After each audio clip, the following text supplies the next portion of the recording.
Lily had always been a quiet, thoughtful woman.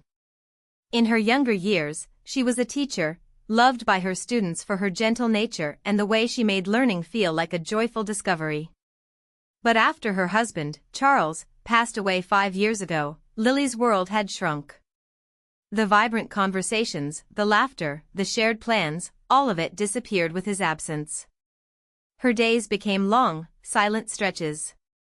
She seldom left her house, and the walls that once echoed with love now felt suffocating.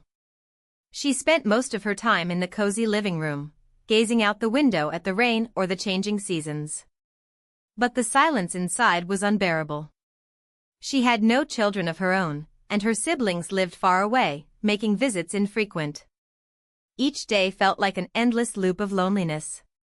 Then one evening, as the clouds gathered above in a heavy gray blanket, something unexpected happened. It was nearing dusk when Lily heard a soft scratching at her front door. At first, she thought it was the wind playing tricks on her. But the scratching came again, gentle, insistent. She opened the door and found a small, shivering cat standing in the rain, its fur drenched and matted to its skin. The cat's golden eyes locked onto hers, full of silent pleading. It was a stray, there was no doubt about it. The cat looked fragile, yet there was something in those eyes that spoke of resilience, of a spirit that refused to give up. Lily's heart softened. She bent down, cupping the tiny creature's body in her arms and brought it inside, away from the cold. "Well, aren't you a little wanderer?" she said softly, settling the cat down on the rug by the fireplace. The cat purred quietly, as if it knew it had found its haven. Lily rummaged through the kitchen, finding some leftover chicken and warming it up. The cat devoured the food hungrily, and for the first time in a long while, Lily felt a spark of warmth in her chest. She decided to name him Oliver, after the orphaned boy from her favorite childhood story, Oliver Twist. It seemed fitting, a small creature, lost and searching for a home, just like the boy in the tale. Over the next few days, Oliver became an inseparable part of Lily's life. He followed her everywhere. When she sat to read her books or knit, Oliver would curl up beside her, resting his head on her lap, purring contentedly. When she took her afternoon walks in the garden, he trailed behind, his small feet barely making a sound on the earth. The house, once quiet and empty, now echoed with the sound of his soft meows and playful antics.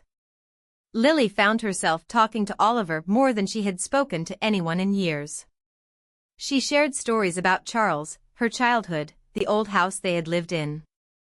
Oliver would listen quietly, his golden eyes never leaving her face, as if understanding every word. His presence seemed to ease the loneliness that had once felt so heavy. But one cold autumn day, Lily's life would change in a way she never expected. As she reached for a book on the top shelf of her kitchen cupboard, her foot slipped, and she fell, hitting the floor with a sharp thud. A wave of pain coursed through her body, and she realized with a sinking heart that she couldn't move. Her legs felt numb, her chest tight. She called out weakly, but there was no one around to hear. The silence in the house seemed even more oppressive now. Oliver, who had been napping nearby, immediately leaped into action. He bounded to the front door and began meowing frantically, pacing back and forth. His cries echoed through the empty street, a desperate call for help. At first, Lily wasn't sure if anyone would hear him, but within moments, a neighbor named Mrs. Harper, who lived 2 doors down, appeared at the doorstep. She had heard the commotion and came to investigate. After a few moments of knocking, she opened the door and rushed inside. "Lily? Are you all right?" Mrs. Harper called, her voice full of concern. She found Lily on the floor and quickly helped her up, calling for an ambulance. The paramedics arrived soon after, confirming that Lily had sprained her ankle but was otherwise all right. As they helped her onto the stretcher, Lily looked down at Oliver, who had been sitting quietly beside her, his gaze never leaving her face. It was then that she realized something deeply profound: Oliver had saved her. Without his quick thinking, no one would have heard her calls for help. Days turned into weeks as Lily recovered from her fall, and during that time, she noticed something remarkable happening within herself. The house, which once felt like a prison, was now filled with a sense of hope. She no longer felt as though time was standing still. Oliver had brought her back to life in ways she couldn't have imagined. Lily started to take daily walks again, something she hadn't done in years. She began speaking to her neighbors, sharing smiles and kind words. The garden, once overgrown and abandoned, was now being tended to with care. And with Oliver by her side, she found herself laughing again, something she had almost forgotten how to do. One evening, as she sat on her porch, watching the sunset paint the sky with hues of pink and purple, Lily thought about all that had changed. Oliver had not only found a home, he had given her a new reason to live.